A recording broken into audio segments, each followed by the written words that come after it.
Budget অধিবেশন চলছে এবং আমরা আজকে এখানে দাঁড়িয়েছি।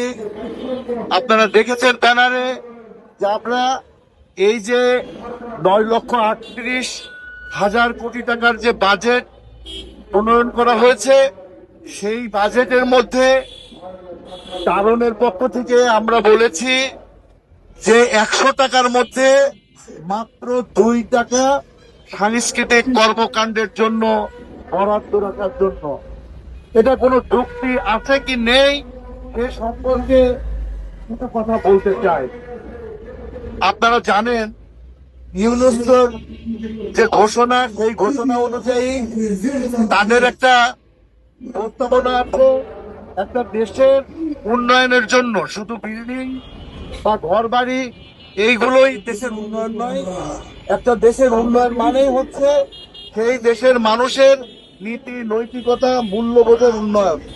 আপনারা দেখছেন যে দেশে নির্যাতন, মানুষের উপর অত্যাচার, প্রতিহিংসা পরায়ণতা এইগুলো যে গড়ে উঠছে, এই গড়ে ওঠার পেছনের কারণ হচ্ছে আমাদের দেশের সংস্কৃতি।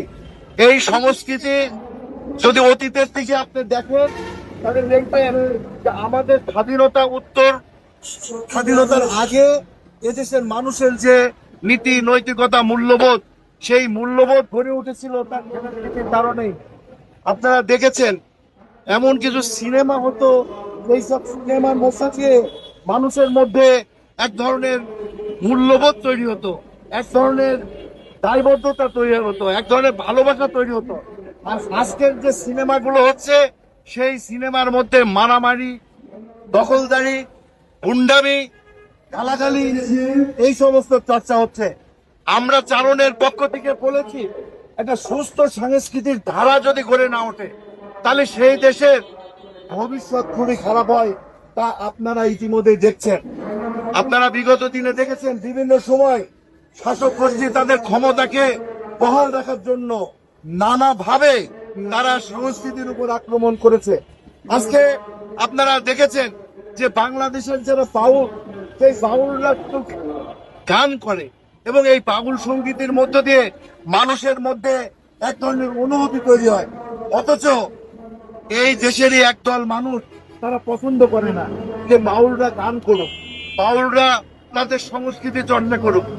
সাথী বন্ধুগণ, এমন একটা পরিস্থিতির মধ্যে আজকে বাংলাদেশের ভবিষ্যৎ, এই বর্তমান সরকার একটা বিশেষ পরিস্থিতির মধ্যে আজকে ক্ষমতায় এসেছেন এবং আমরা আশা করব এই সরকার ভবিষ্যৎ যাতে জনগণের সেই মূল্যবোধ নীতি নৈতিকতা গড়ে ওঠে সেই দিকে আমরা চিন্তা করবে।